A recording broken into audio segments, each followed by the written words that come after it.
வணக்கம். இன்றைக்கி நம்ம ரொம்பவே சுவையான வெஜிடபிள் ஸ்ப்ரிங் ரோல் எப்படி பண்ணுறதுன்னு பார்க்கலாம் வாங்க. முதல்ல இதுக்கு தேவையான ஸ்டஃபிங் ரெடி பண்ணிக்கலாம். ஒரு அகலமான பாத்திரத்தில் கொஞ்சமாக தண்ணி நல்லா சூடு பண்ணி வச்சுருக்கேன். இந்த கொதிக்கிற தண்ணியில் இப்போ 1 கப் அளவுக்கு சேமியாவை போட்டு ஒரே ஒரு ஸ்பூன் எண்ணெய் கொஞ்சமாக உப்பு சேர்த்து இதை வேக வச்சு எடுத்துக்கலாம். லேசாக ஒரே ஒரு கொதி வந்தால் போதும். இதை ஃபில்டர் பண்ணிவிட்டு தனியாக எடுத்து வச்சுக்கலாம். சேமியாவை ஃபில்டர் பண்ண பிறகு உடனே இதை வேறு ஒரு பிளேட்டில் மாற்றி வச்சிடணும். ஏன்னா ஃபில்டர்லேயே இருந்ததுன்னா அதுக்கப்புறமா ஒன்றோட ஒன்று ஒட்டிக்கும். அடுத்து ஒரு பேனில் 3 ஸ்பூன் அளவுக்கு எண்ணெய் சேர்த்துக்கலாம். ஒரு பெரிய சைஸ் வெங்காயத்தை பொடியாக நறுக்கி எடுத்துருக்கேன், அதையும் சேர்த்து ஒரு 4 பல் பூண்டு சின்ன சின்ன துண்டுகளாக கட் பண்ணி எடுத்துருக்கேன், அதையும் சேர்த்து வதக்கிக்கலாம். 1 கப் அளவுக்கு கேரட் பீன்ஸை நான் சின்ன சின்ன துண்டுகளாக கட் பண்ணி எடுத்துருக்கேன், அதையும் சேர்த்து வதக்கிக்கலாம். உங்களுக்கு தேவைப்பட்டால் நீங்கள் முட்டைகோஸ், பட்டாணி, பச்சை பட்டாணி அது மாதிரி கூட சேர்த்துக்கலாம். முள்ளங்கி கூட சேர்த்துக்கலாம், ரொம்பவே நல்லாயிருக்கும். நான் இன்றைக்கி கேரட் பீன்ஸ் மட்டும் சேர்த்துருக்கேன்.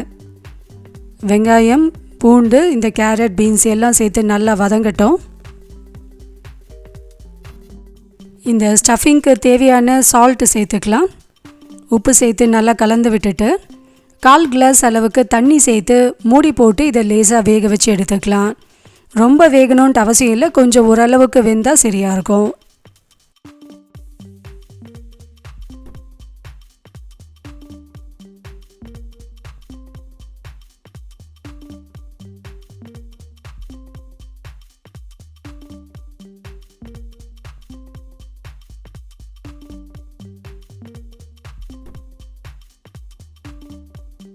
காய்கறிகள் இப்போ ஓரளவுக்கு வெந்துடுச்சு. இதில் இப்போ ஒரு 1/4 ஸ்பூன் அளவுக்கு தனி மிளகாய்த்தூள், 3 spoon soya sauce, 1 spoon vinegar இது சேர்த்து நல்லா கலந்து விட்டுக்கலாம்.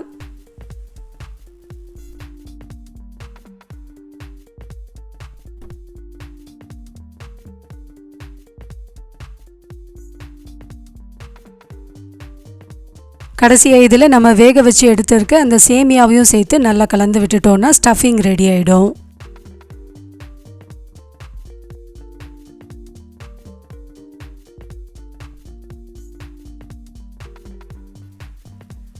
ஸ்டஃபிங்கை இப்போ தனியாக எடுத்து வச்சுட்டு நம்ம இப்போது ஸ்ப்ரிங் ரோல் பண்ண ஆரம்பிச்சிடலாம். ஒரு பவுலில் 2 கரண்டி அளவுக்கு மைதா மாவு, 1 ஸ்பூன் கார்ன்ஃப்ளவர் மாவு, கொஞ்சமாக உப்பு, ஒரு சின்ன ஸ்பூனால் 1/2 ஸ்பூன் அளவுக்கு சேர்த்தா போதும். 1 கிளாஸ் அளவுக்கு தண்ணி சேர்த்து இதை நல்ல ஒரு தோசை மாவு பதத்துக்கு கரைச்சி எடுத்துக்கலாம். கட்டிகள் இல்லாமல் நல்லா கரைச்சி எடுத்த பிறகு மாவு பார்த்திங்கன்னா இந்த கன்சிஸ்டன்சியில் இருந்தால் கரெக்டாக இருக்கும். இப்போ நம்ம ஸ்ப்ரிங் ரோல் பண்ண ஆரம்பிச்சிடலாம். ஸ்ப்ரிங் ரோல் பண்ணுறதுக்கு நம்ம நான்ஸ்டிக் யூஸ் பண்ணோன்னா கொஞ்சம் ஈஸியாக இருக்கும். இப்போ அடுப்பு ஆஃபில் தான் இருக்குது. பேனை நல்ல ஒரு எண்ணெய் துணியால் நல்லா க்ரீஸ் பண்ணிவிட்டு ஒரு கரண்டி நம்ம கரைச்சி வச்சுருக்க மாவை ஊற்றிட்டு இது மாதிரி நல்லா ஸ்ப்ரெட் பண்ணி விட்டுடலாம். நமக்கு எந்த அளவுக்கு வேணுமோ அந்த அளவுக்கு நம்ம இதை ஸ்ப்ரெட் பண்ணி விடலாம். மாவை ஊற்றிட்டு நல்லா ஷேப் கொடுத்த பிறகு இப்போ அடுப்பை ஆன் பண்ணிவிட்டு லோ ஃப்ளேம்லேயே வச்சு இதை நம்ம குக் பண்ணலாம். ஒரு பக்கம் நல்லா வெந்த பிறகு தேவைப்பட்டால் நீங்கள் இன்னொரு பக்கமும் திருப்பி போடலாம்.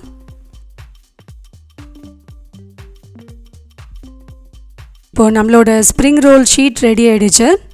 அடுத்து நான் இதை ஒரு தவாலையும் உங்களுக்கு ஊற்றி காமிக்கிறேன்.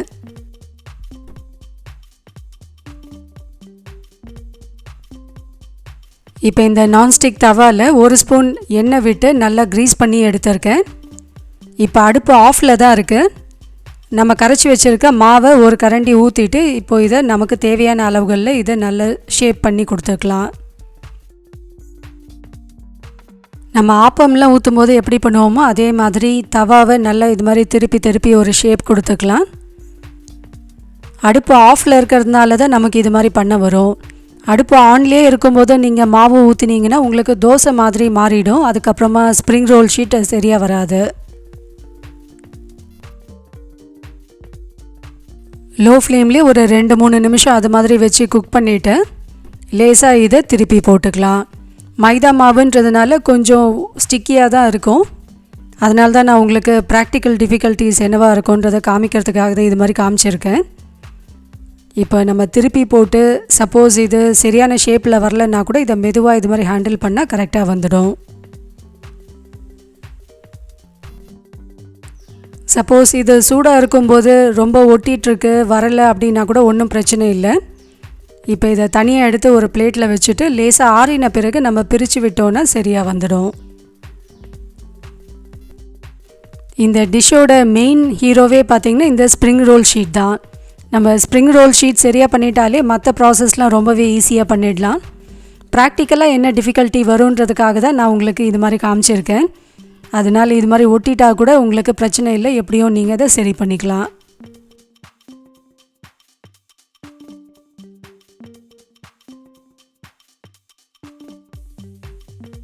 இப்போ நான் இன்னொரு இன்ஸ்டன்ஸில் ப்ராக்டிக்கலாக நமக்கு என்ன டிஃபிகல்ட்டி வருன்றதான் காமிக்கிறேன்.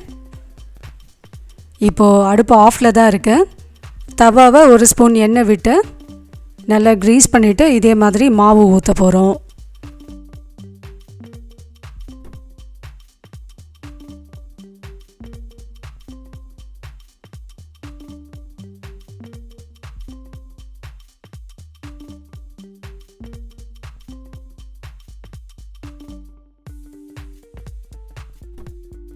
மாவு ஊற்றின பிறகு இது மாதிரி ஆக்டோபஸ் ஷேப் வந்தாலும் பிரச்சனை இல்லை. இதை கொஞ்சமாக மாவை விட்டு நம்ம இதை ஷேப் கொடுத்துக்கலாம். அடுப்பு ஆஃப்லேயே தான் இருக்குது, அதனால தான் நம்மளால் இந்த மாதிரி பேட்ச் ஒர்க்லாம் பண்ண முடியும். இப்போ நம்ம அடுப்பை ஆன் பண்ணிவிட்டு லோ ஃப்ளேமில் வச்சு இதை குக் பண்ணிக்கலாம். நல்ல டிரான்ஸ்பரண்ட்டான நம்மளோட ஸ்ப்ரிங் ரோல் ஷீட் ரெடி ஆகிடுச்சு. அடுத்து நம்ம ஸ்டஃபிங் வச்சு இதை ரெடி பண்ணிடலாம். இப்போ ஒரு ஷீட்டில் நம்ம ரெடி பண்ணி வச்சுருக்க ஸ்டஃபிங்கை 2 ஸ்பூன் வச்சுட்டு இது மாதிரி ஃபோல்ட் பண்ணிவிட்டு நம்ம ஒரு ஷேப் கொடுத்து வச்சிடலாம்.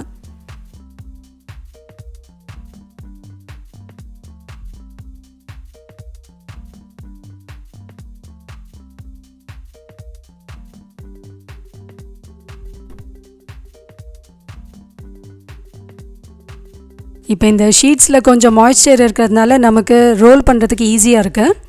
இன்கேஸ் ஷீட்ஸ் எல்லாம் ட்ரை ஆகிடுச்சு அப்படின்னா ஒன்றும் ப்ராப்ளம் இல்லை. கொஞ்சமாக தண்ணி தொட்டு இது மாதிரி கார்னர்ஸில் நம்ம தடவிட்டு அதுக்கப்புறமா ரோல் பண்ணோன்னா நல்லா சீல் பண்ண வரும். தண்ணியும் யூஸ் பண்ணிக்கலாம், அப்படி இல்லைன்னா கொஞ்சமாக மைதா மாவில் தண்ணி கலந்து ஒரு பேஸ்ட் மாதிரி ரெடி பண்ணிவிட்டு அதையும் அந்த கார்னர்ஸில் வச்சுட்டு சீல் பண்ணிடலாம். எல்லா ரோல்ஸையும் இது மாதிரி ரெடி பண்ணி வச்சாச்சு. இப்போ இதை நம்ம டீப் ஃப்ரை பண்ணிடலாம். ஒரு மிதமான தீயிலே வச்சு இதை பொரிச்சு எடுத்துக்கலாம். எல்லா பக்கமும் நல்லா வேகிற மாதிரி இதை திருப்பி போட்டுட்டு இது நல்ல ஒரு கோல்டன் ப்ரௌன் கலர் ஆகும். அந்த சமயத்தில் இதை எடுத்துடலாம். நம்மளோட இன்னொரு சேனல் வீனஸ் குக்கிங்லேயும் நிறைய யூஸ்ஃபுல்லான ரெசிபீஸ் அப்லோட் ஆகிருக்கு. மறக்காமல் அந்த சேனலையும் விசிட் பண்ணுங்கள். ரொம்பவே கிறிஸ்பியான டேஸ்டியான நம்மளோட வெஜிடபிள் ஸ்ப்ரிங் ரோல் ரெடி ஆகிடுச்சு. இது நீங்கள் டொமேட்டோ சாஸ் கூட பரிமாறலாம். ரொம்பவே சுவையாகவும் இருக்கும், அதே சமயத்தில் ரொம்ப ஃபில்லிங்காகவும் இருக்கும். கண்டிப்பாக இதை ட்ரை பண்ணி பாருங்கள். தேங்க்யூ.